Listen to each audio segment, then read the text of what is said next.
Oke, mari kita langsung masuk ke pembahasannya. Selamat datang di sesi ulasan kita kali ini. Hari ini kita bakal membongkar sebuah fenomena yang jujur saja awalnya terdengar kayak fiksi ilmiah, tapi ternyata ini sains murni yang benar-benar terjadi di sekitar kita.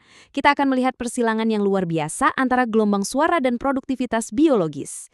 Pernah kebayang nggak kalau harmoni suara yang nggak kasat mata di udara itu bisa mengubah wujud fisik makhluk hidup? Mari kita buktikan. Coba bayangin deh, kalau tiba-tiba saya tanya, emangnya bisa frekuensi suara tertentu bikin kambing perah memproduksi susu jauh lebih banyak?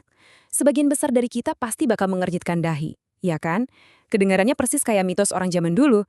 Tapi tunggu dulu, jawaban dari pertanyaan ini ternyata menyimpan sebuah rahasia biologi yang sangat luar biasa. Dan untuk memahaminya, kita bakal mulai dari sebuah cerita lokal yang super unik dan penuh teka-teki.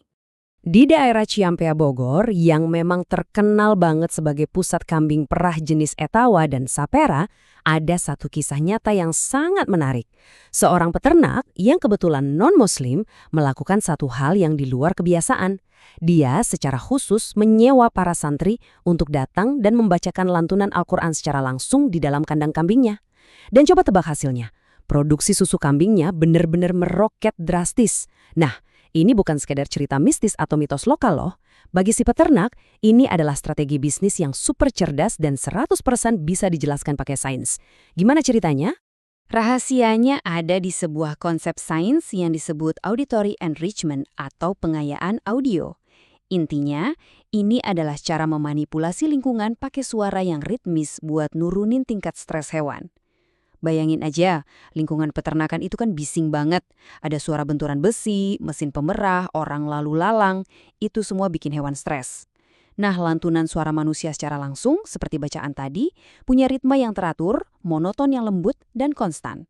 Secara frekuensi, suara manusia langsung ini terasa jauh lebih organik dan menenangkan buat telinga kambing yang sensitif. Apalagi kalau dibandingin sama suara dari speaker digital biasa.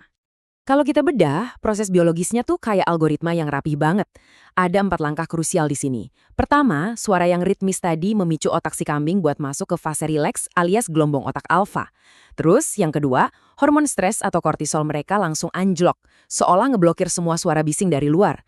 Ketiga, karena merasa aman dan santai, otak ngasih sinyal ke kelenjar pituitari untuk membanjiri tubuh dengan oksitosin dan prolaktin. Ini hormon utama yang bertugas memproduksi susu. Dan langkah terakhir, otot-otot di sekitar kelenjar susu jadi super rileks, kantongnya terbuka maksimal, dan susunya mengalir lancar tanpa hambatan. Ibaratnya, suara itu ngasih pijatan mikro ke sistem saraf mereka. Jadi, fenomena di Bogor tadi sebenarnya bukan cuma kebetulan lokal saja. Ini adalah aplikasi dari hukum fisika yang sifatnya universal. Nah, untuk melihat bukti kuatnya di skala dunia, kita bisa merujuk ke penelitian sangat terkenal di tahun 2001 yang sering disebut studi musik dari University of Leicester. Studi ini masif banget. Tim ilmuwan yang dipimpin Dr. Adrian North menguji 1.000 ekor sapi perah selama 9 minggu berturut-turut. Mereka masang sound system di kandang yang menyala 12 jam sehari. Nah, yang bikin takjub adalah kontras reaksi dari si sapi.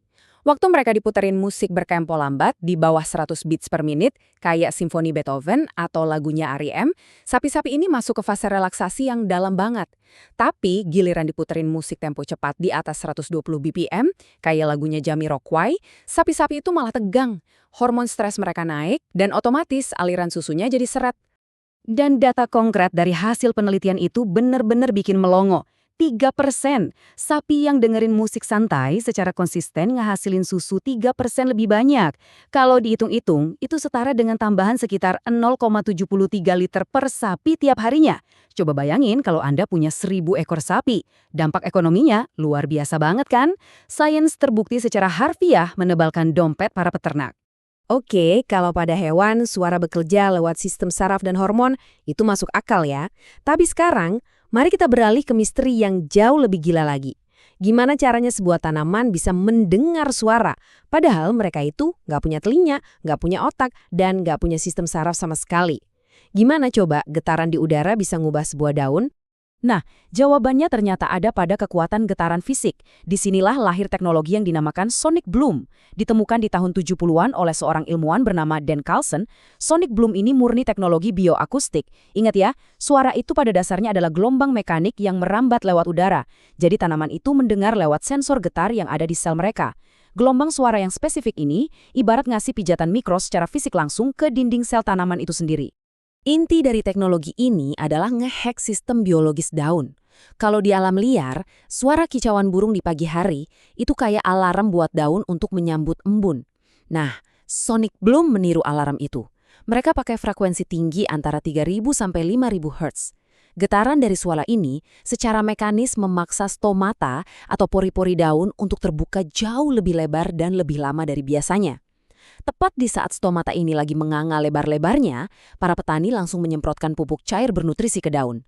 Akibatnya, wah, laju fotosintesis jadi ngebut banget, dan penyerapan nutrisi tanaman bisa melesat gila-gilaan. Dan asal tahu saja, ini bukan cuma sebatas eksperimen lab loh, hasil nyatanya udah terbukti di mana-mana. Di perkebunan apel di Wisconsin, Amerika Serikat, penggunaan teknik ini bikin apel mereka tumbuh segede melon kecil, kebal penyakit, dan lebih awet. Di Indonesia sendiri, universitas kayak IPB dan UGM, bareng petani-petani keren di Brebes dan Lembang, udah ngebuktiin hal yang sama. Mereka muterin musik klasik, suara burung buatan, sampai murotal tiap jam 7 pagi sampai jam 9. Hasilnya luar biasa. Bawang merah di Brebes panennya 20-30% lebih berat. Terus, pohon tomat di Lembang tumbuh lebih kokoh dan lebih kuat ngadepin cuaca ekstrim. Bener-bener game changer. Jadi, kalau kita tarik benang merah dari peternakan sapi di Leicester sampai kebun tomat di Lembang, semua sumber yang kita ulas hari ini mengarah ke satu kesimpulan yang bikin merinding. Harmoni dan frekuensi suara yang teratur itu secara universal memicu pertumbuhan biologis yang sangat positif. Nggak peduli apakah itu menurunkan hormon stres di otak sapi atau ngebuka pori-pori di daun bawang merah, alam semesta kita selalu merespons keteraturan dan harmoni dengan sangat luar biasa. Dan fakta-fakta tadi membawa kita ke satu pemikiran akhir yang menarik. Sains sudah membuktikan bahwa gelombang suara bisa secara fisik mengubah bentuk dan produktivitas hewan maupun tanaman.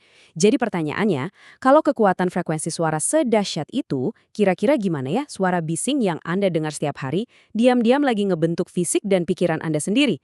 Sebuah pertanyaan yang lumayan bikin mikir kan? Oke, cukup sekian ulasan kita kali ini. Terima kasih banyak sudah menyimak, dan sampai jumpa di pembahasan menarik kita selanjutnya.